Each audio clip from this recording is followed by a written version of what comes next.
सबसे पहले बेटा जो आपने समझना है, सही है, जो पूरा सेमिनार हो रहा है और सेमिनार का नाम क्या है? Career counselling. सही है। एक तो इसमें ये बताया जा रहा है कि अगर आप मैट्रिक में हो लेट्स सपोज, तो आगे इंटर में आप क्या क्या करोगे, और अगर आप इंटरमीडिएट के स्टूडेंट हो तो आगे यूनिवर्सिटीज़ में आपने कौन सी फील्ड सेलेक्ट करनी है। सही है। और दूसरा जो इसका पर्पज़ है सेमिनार का, कि आपको पता चले कि आगे फ्यूचर में आप जॉब क्या करोगे। सही है। रोज़गार कमाने के लिए आपने काम क्या करना है। तो सबसे पहले ना करियर का पता होना ज़रूरी है कि करियर कहते किसे हैं। तो करियर बेटा सिंपली कोई भी ऐसा काम या फिर जॉब जो आप करते हो रोज़गार कमाने के लिए। सही है। उससे सिंपली क्या कहते हैं, हम करियर कहते हैं। अब जॉब से ना थोड़ा सा डिफरेंट है करियर। जॉब जब हम करते हैं ना तो उसका पर्पस हो सकता है कि आपने पॉकेट मनी निकालनी है अपनी, कोई फ़ोन वगैरह लेना है या फिर कोई इस तरह का काम है, तो टेम्पोरेरीली आप कोई जॉब कर लेते हो। अब इससे फ़र्क नहीं पड़ता कि आपको उसमें इंटरेस्ट है या नहीं है। सही है। जिस तरह से अगर मैं एग्जांपल दूँ, यूनिवर्सिटी में मेरा एक फेलो जो है दोस्त है, तो वो किसी कॉल सेंटर में ना उसने काम स्टार्ट किया और 3-4 महीने उसने काम किया। अब वो वहाँ पे 40-45 हज़ार कमा रहा था, और उसने बाद में छोड़ा भी किसी वजह से, तो उन्होंने कॉल करके वापस भी बुलाया, लेकिन उसने वो जॉब छोड़ के 15,000 रुपये में इंटर्नशिप शुरू कर दी। यानी पहले उसे कुछ 40-45 मिलते थे। सही है। अब वो कहाँ पे आ गया, 15,000 की इंटर्नशिप पे। सही है। अब छोड़ने का मतलब क्या था कि वो जो कॉल सेंटर वाला काम था, एक तो वो 9 to 5 जॉब थी और उसमें रेस्ट्रिक्शंस काफ़ी ज़्यादा थी, और दूसरा इंटरेस्ट के मुताबिक नहीं था। जब आप एक ऐसी फील्ड सिलेक्ट कर लेते हो जिसमें पैसे तो मिले हैं लेकिन आपका इंटरेस्ट नहीं है, तो आप बहुत जल्दी थक जाओगे। सही है। लेकिन एक ऐसा काम जिसमें आपका इंटरेस्ट है, सही है, वो काम करने में आपको मज़ा भी आता है। जब वो काम करोगे तो दो बेनिफिट हैं।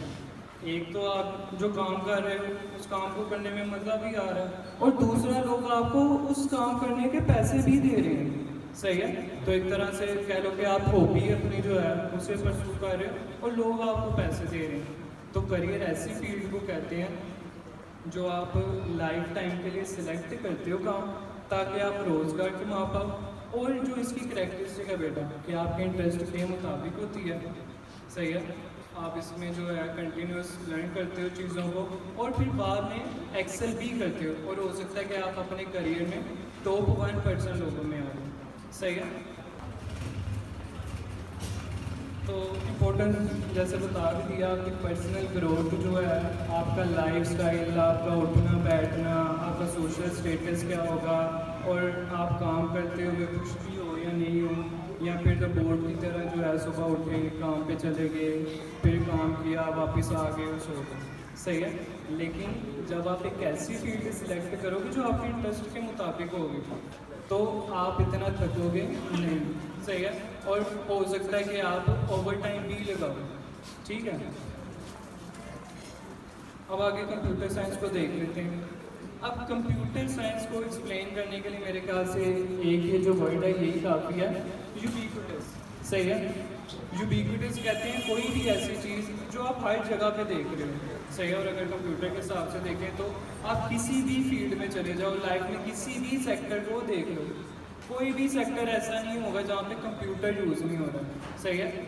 चाहे डायरेक्टली नहीं हो रहा, इनडायरेक्टली भी हो रहा होगा। सही है। अभी वैसे कोई बच्चा किसी फील्ड का नाम बता सकता है जहाँ पे कंप्यूटर ना यूज़ हो रहा हो। तो बेटा अगर मेडिकल में देख लें, शॉपिंग मॉल्स में देख लें, या फिर किसी भी फील्ड में आप चले जाओ, वहाँ पे कंप्यूटर यूज़ हो ही रहा है। हर कंपनी में लोगों ने डाटा स्टोर करवाना होता है, क्लाइंट्स का, कस्टमर्स का, अपने एम्प्लॉयज़ का, वो कंप्यूटर सिस्टम को यूज़ कर रहे हैं। सही है।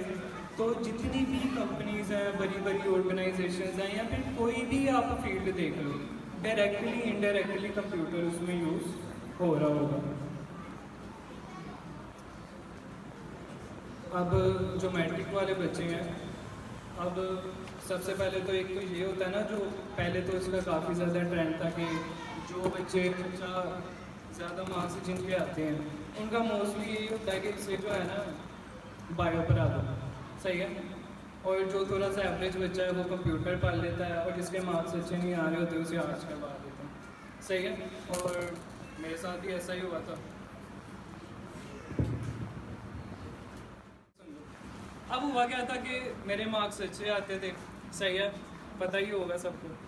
तो अब जब मैंने कंप्यूटर रखी ना, तो काफ़ी रिश्तेदारों ने कहा कि ये क्या कर लिया, तुम्हें तो बायो पढ़नी चाहिए थी। अब वो कोई भी ये नहीं पूछा कि बायो में इंटरेस्ट भी है या नहीं है, आगे जाके क्या बनना है ये कोई नहीं पूछ रहा। वो पूछ कह रहे हैं कि तुम पढ़ना सही नंबर आते हैं तो तुम बायो करो। इसी तरह 9-10 में कंप्यूटर कर ली, उसमें अच्छे मार्क्स आ गए, आगे मैंने ICS कर ली, सही है। आगे एक ऑप्शन होता है अगर, तो जो मेडिकल वाले स्टूडेंट्स होते हैं वो FSC करते हैं मोस्टली, और जो कंप्यूटर वाले स्टूडेंट्स होते हैं वो ICS करते हैं, सही है। अब FSC में भी ऑप्शन होता है अगर किसी पर्सन ने कंप्यूटर पढ़ी हुई है 9-10 में और वो इंजीनियरिंग की फील्ड में जाना चाहता है, सही है, तो वो FSC प्री इंजीनियरिंग कर सकता है, सही है। अब उसमें भी काफ़ी फ्रेंड्स ने भी कहा कि तुम्हारे इतने अच्छे मार्क्स आए हैं तो तुमने FSC प्री इंजीनियरिंग क्यों नहीं की, सही है।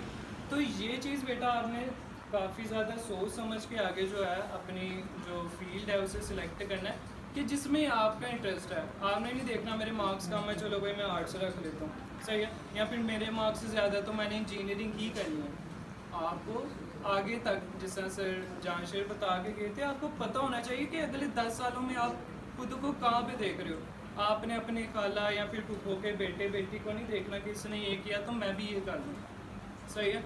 बाद में उसके पीछे लाके पता चले कि आपके अंदर वो खसूसियात ही नहीं आती, वो स्किल्स ही नहीं आती कि आप वो काम कर पाओ, सही है।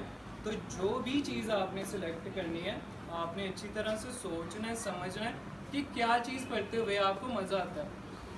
वैसे तो कुछ भी नहीं पढ़ते हुए मज़ा आता, आपने देखना है कि थोड़ा सा मज़ा किस में आता, सही है।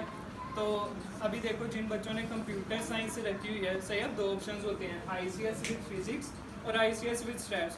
बाकी सारे सब्जेक्ट सेम ही हैं, बस एक जो डिफरेंस है, यहाँ तो आप फिज़िक्स करोगे, यहाँ पे स्टैट्स करोगे, स्टैट्स थोड़ी सी ईजी होती है।